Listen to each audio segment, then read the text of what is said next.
আসসালামু আলাইকুম ওয়া রাহমাতুল্লাহ। মাদানীনগর মাদ্রাসা নুরানি বিভাগের পক্ষ থেকে কর্তৃক আয়োজিত অভিভাবক সম্মেলন ও তৃতীয় শ্রেণীদের বিদায় অনুষ্ঠান। আল্লাহ রাব্বুল আলামিন আমাদেরকে ভিন্ন কোনো প্রতিষ্ঠানে অংশগ্রহণ না করে একটা দ্বীনি প্রতিষ্ঠান আল্লাহ তাআলা আমাদেরকে উপস্থিত করেছেন, এজন্য শুকরিয়া আদায় করি আলহামদুলিল্লাহ।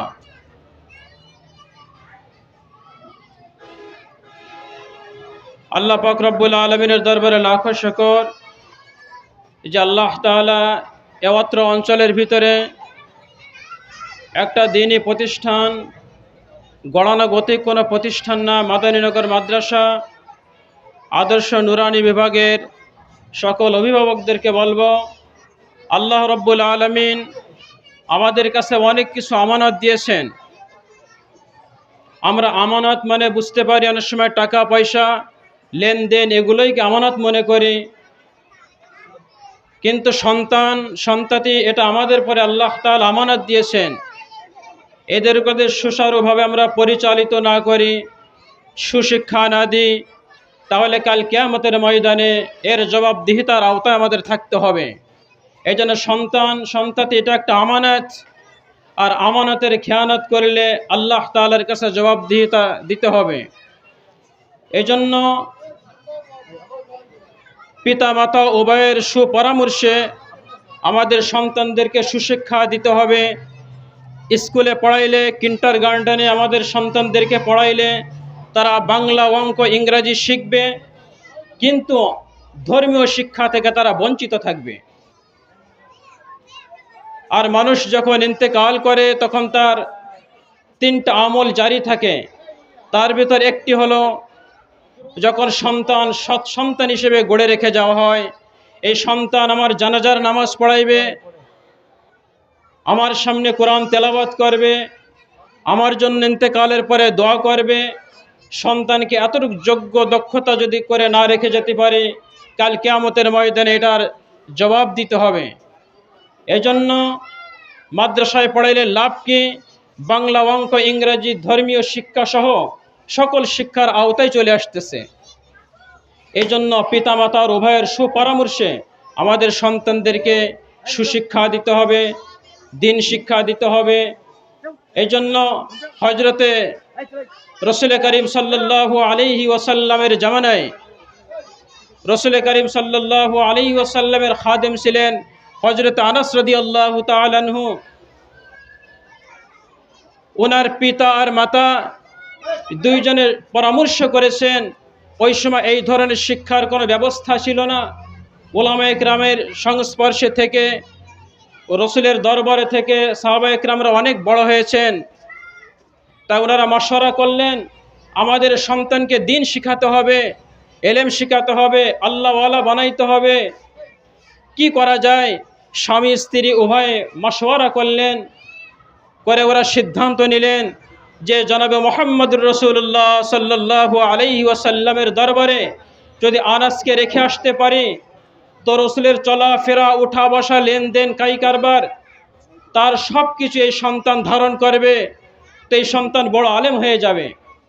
এই জন্য পিতা মাতা উভয়ে সুপরামর্শ করে একজন সন্তানকে সুসন্তান হিসেবে যদি গড়ে তুলতে হয়, তাহলে দ্বীন শিক্ষার, দ্বীনি প্রতিষ্ঠানের বিকল্প কিছুই নাই। এই জন্য সন্তান এটা আপনার আমার আমানত। এই আমানতের খেয়ানত যদি কোনো ব্যক্তি করে, তাহলে এই সন্তান যদি নামাজ পড়তে না জানে, প্রাথমিক পর্যায়ের ইসলামী শিক্ষা এইটা দেওয়া পিতা মাতার জন্য ফরজ। তলাবুল ইলমি ফরিদাতুন আলা কুল্লি মুসলিম, প্রত্যেকটি নরনারীর জন্য দ্বীন শিক্ষা করা ফরজ। আর এই সন্তানকে যদি দ্বীন শিক্ষার ব্যাপারে আপনি আমি সুচিন্তাধারা না রাখতে পারি, তাহলে এই সন্তান কখনো মানুষ হবে না। এই জন্য সন্তানদের জন্য আমাদের সচেতন থাকতে হবে।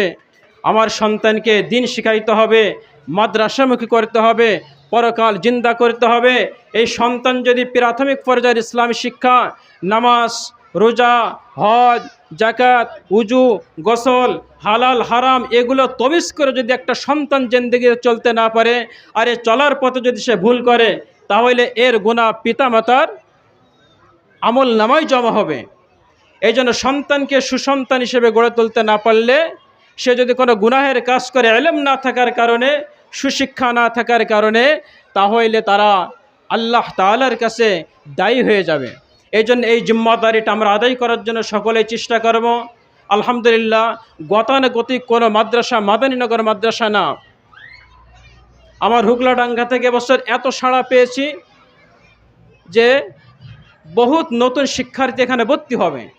কারণ বিভিন্ন প্রতিষ্ঠানে দেখা যায় কোনো দক্ষ শিক্ষক নাই, ভালো পরিবেশ নাই, ভালো পাঠদানের ব্যবস্থা নাই, যার জন্য এই বাচ্চাগুলো দীর্ঘ 3 বছর 4 বছর পড়ার পরে হাতের লেখা ভালো না, 20টা হাদিস বলতে পারে না, কালেমা বলতে পারে না। আলহামদুলিল্লাহ, মাদানীনগর মাদ্রাসার সুনাম আমাদের অত্র অঞ্চলের ভিতরে এত ব্যাপক ধারণ করেছে, যেটা আপনারা আমার বলার প্রকাশ পায় না। আপনারা সকলেই দেখেন, আসেন, বোঝেন, বসেন। এজন্য আমরা সকলেই আমাদের সন্তানদেরকে মাদানীনগর মাদ্রাসায় ভর্তি করে সুশিক্ষা অর্জন করাইতে পারি। আল্লাহ পাক আমাদের সবাইকে সেই তৌফিক দান করেন। অনেক অভিভাবকরা এ কথাই বলে যে আসতে যেতে অনেক খরচ হয়, অনেক কষ্ট হয়, রাস্তা পারাপার করা লাগে।